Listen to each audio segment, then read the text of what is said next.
HBCU Game Day, and we have a very special guest today, former FAMU Rattler football player Kevin Elliott.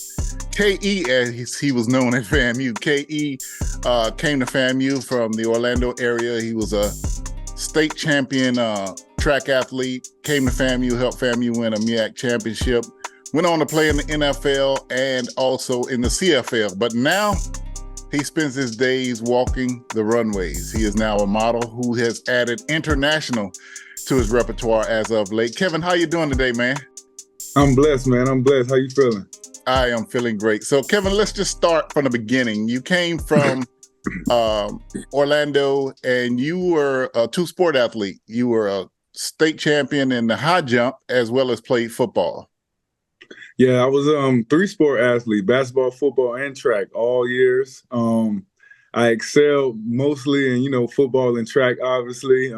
My senior year, I did win states in high jump, and I added triple jump to my medals as well. So, after that, I was really a football guy, really just doing track to stay in shape and, ended up panning out for me. And I believe I had more offers, to go to bigger schools in track than I did football. But, FAMU gave me the opportunity not only to stay in Florida and attend the #1 HBCU in the world, but to run track and play football. So, that was the first and only visit I went on. I went there, they took me to Set Friday, and, I seen the culture and the atmosphere, and I was like, man, where's the paper at? I'm signing on the dotted line. That Set Friday has signed many an athlete and many academic students as well. Yes. Just legendary. So, Kevin, you came to FAMU and you were able to play under Black College Football Hall of Fame coach Joe Taylor. Just talk about coming to FAMU and playing for Coach Taylor. Man, he, Ruben Carter actually recruited me, and then he got let go. So, I really didn't have a chance to build a relationship with Ruben, but Taylor immediately, came in and, he kind of he was drawn to me, I guess just off my leadership already. And I was just a freshman, a redshirt freshman at that. So, he kind of saw something in me that I didn't even see at the time, being immature and just happy to be on campus and be playing sports in college. He kind of saw something in me that I didn't see at the time. And, he always pushed me and held me to a higher standard. So, then later out finding he's just a legendary coach in his own right, that was a recipe for success, just for the whole team as a coacher and, for me building as a player. Yeah, the Ruben Carter era was not, as successful as FAMU would have liked to have been.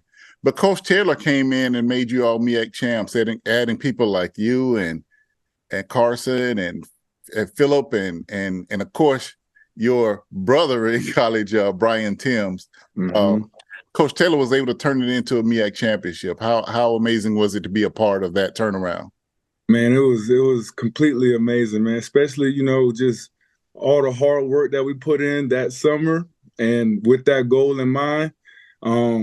Not only for them as a coaching staff to reinforce that on us every single day, and, just for us to come together and kind of reinforce that outside the field as well, hold each other accountable outside the field. And I think we hung out the most ever as a team off the field that year. And that ultimately showed, at the end of the season that year. And what's crazy is before we did that, we won that MEAC, it hasn't been won since 1988. And most of my class was born in 1988. So, it was a full circle moment. It just seemed destined for us to be there, for it to be us.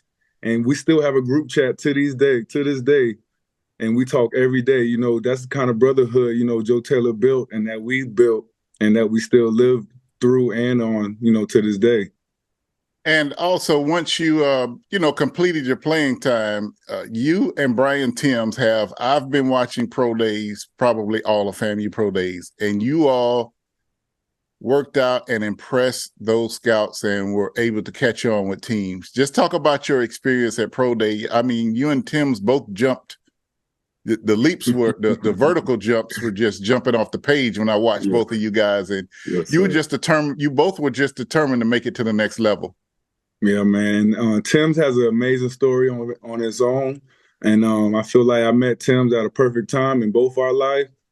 Just seeing somebody playing for something bigger than just him Like, he really took everything serious. So, when we decided, okay, we finna go pro, I left school early, which I don't recommend for everybody. I wish I would have graduated, but I bet on myself pretty much. And I went down to Bomarito's, which is where everybody was training for the combine. And, Tim's had graduated. He ended up meeting me down there eventually, but I had a lot of knowledge, just from being around that atmosphere. And through that, we played in the Battle of Florida game.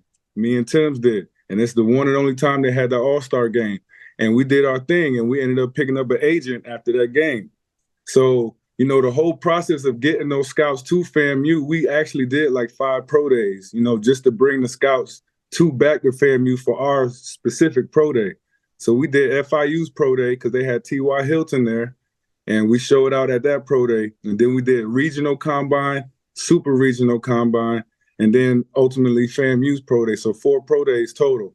And, we ended up bringing about 28 to 30 scouts back to FAMU. So, throughout that whole process, man, it was a lot of self-funding, a lot of surviving off $100 for a week, a lot of long nights sitting in 40 stances, a lot of work that people don't see, you know what I'm saying? Nowadays, with all the cameras around and everything, we didn't have that much of a luxury back then. So, we actually had to go and put ourselves in position, and that's what we did. And, ultimately, we took that information along with the work ethic that FAMU instilled in us, and that's what, pretty much set us over the top and ended up in us performing how we did for the pro days and getting signed that next year. Yeah, you ended up at the Jaguars first. Mm-hmm. You played with Buffalo, but you started out as a Jaguar, and you caught on with special teams there, and then eventually earned yourself a slot in the starting lineup. Just talk about that journey. Man, that was another amazing journey in itself. Just my first NFL game actually going to was my first one playing in. So I've never been to an NFL game prior to that moment, so just soaking in all those moments, but then at the end of the day, realizing it's still football. I'm just getting paid for it now, right? So, the bridge for me was, learning how to be a professional and, learning offensive schemes and defensive schemes to that depth and to that detail. I think that was one of the biggest learning curves for me, but I tell people this day, man, if you're not getting drafted in the first or second round, you're going to have to play special teams. So luckily for me, I was already playing special teams at FAMU. I think I racked up 30 tackles total my career at FAMU just on kickoff. So the scouts, that drew the scouts in as well as my physicality as a receiver. So ultimately that helped me out making the 53-man roster when you have 7 guys fighting for one spot. But this guy could play receiver and he's good on special teams. So that kind of gave me that edge, which is ultimately why I made the 46-man roster. And then injuries, how football is. Second game of the year, I'm playing offense and special teams, starting. So it was an amazing experience, definitely.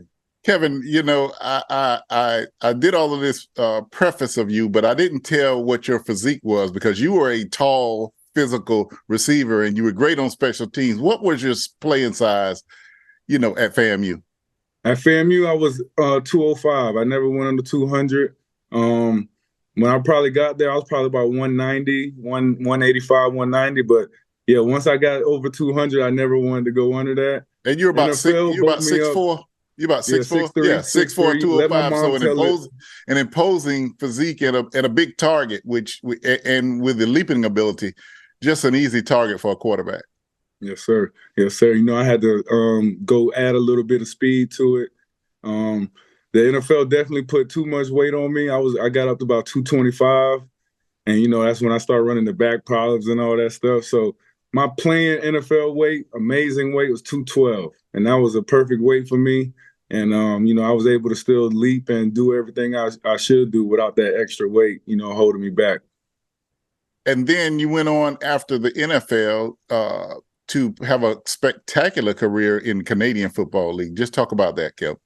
Yeah, so that was a rekindle of a flame for me. I tore my ACL with the Buffalo Bills, and I kind of had lost the love of the game, in a sense. Just getting lost in the sauce with all the, just all the things that come with being an NFL player. And, it didn't work out that next camp going back to Buffalo. I was kind of down, and Canada gave me an opportunity, and that was the most fun I had since I was at FAMU. So, that first year, 2015, I had a great year, and it took off, and I ended up, extending my career another 6 years. Ended up being my own agent for 4 of those years and learning to negotiate contracts, and, ended up getting on my own teams, and, just learning the whole industry through and through, and not only that, getting paid to travel to every major city in Canada for free, and get paid for it, it was also a blessing too. So I definitely made a lot of relationships up there that I still thankful for to this day, and definitely thankful for my time in Canada. We're recommended as well.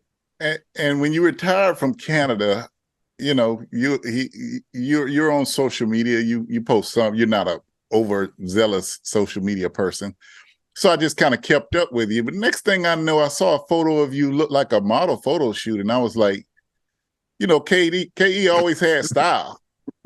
And so it's just kind of natural. And then I start seeing more photos, and the next thing I know, I see a video of you walking the runway. So how did you get from FAMU, the NFL, Canadian Football League, to being a professional model? Yeah, so shout out to my guy Alejandro, man. He owns his own production company, Valmar Agency. And, throughout the tail end of my career, he kept telling me, man, you need to get into modeling, I'm like, bro, I'm doing football. Like, I always thought I was too goofy to model anyways. Like, you got to have a serious look, not really smiling too much. But as soon as I retired, he was the first one to call me. And he was like, bro, this is all we got to do. So January 1st, 2022, I put a portfolio together. We went to California, did a photo shoot. We did a photo shoot in Miami, put a portfolio together. Then, my mom went to running her mouth, and one of her good friends actually was going to New York Fashion Week that February, and she put in a word for me, and I was walking for New York Fashion Week within a month of creating that portfolio. And, ever since then, it's just been taking off. I haven't stopped yet. I'm actually preparing to go to New York Fashion Week tomorrow morning to walk with Spray Ground for this upcoming September Fashion Week. So, I've been busy. I've been to London. Milan's on the list now. And, just working my way through this new industry, man. I'm outside my comfort zone, and it feels good, just to explore and kind of, deal with the unknown, and just, kind of take the same approach as I did with football. Like, just lead with confidence and be willing to learn. And that's what I've been doing, and it's been working out for sure. Well, I've always known you to have confidence, but I also know about being outside of your comfort zone. And when in football, you got on a helmet and you're like at least 50 or 60 yards away from all the people. But in modeling, you can see everyone's eyes. They're 10 feet away from you. How do you keep calm in those situations? Which is, like I say, the situation is just the opposite of football. Yeah, I've been doing a lot of studying. It's different designers like different kind of walks. Sometimes they like you to interact with the crowd. Sometimes they want you to look straight ahead, don't look at nobody. So I think it's been a challenge for me not making eye contact with people because I'm used to that. But I think it was a good transition because I was playing in front of a large number of people. So I don't think the problem was the eyes on me.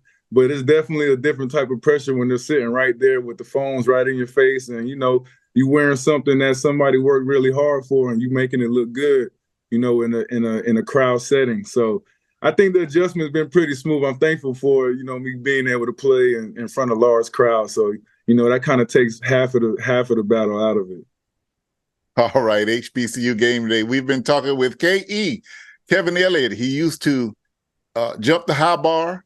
At FAMU, he scored touchdowns. In the NFL, he caught touchdowns and made tackles, but now he's walking the runway, and we look for great things from him. Kevin, good luck at New York Fashion Week. Even people who aren't in the fashion industry like me know how important New York Fashion Week is to the modeling as well as fashion industry. So good luck to you. Thanks for joining us, taking time with us today. Safe travels to you. And break a leg. I guess that's what I should say. Hey, I appreciate you, man. I appreciate your time, definitely. That was Kevin K.E. Elliott. Catch him on the runways at New York Fashion Week. And don't forget, Kevin has started a mushroom coffee company. He's always been into fitness. You can see the link here below. and he's assembling his team and is involved in all of it. So we always wish our HBCU alums well as they continue their journeys.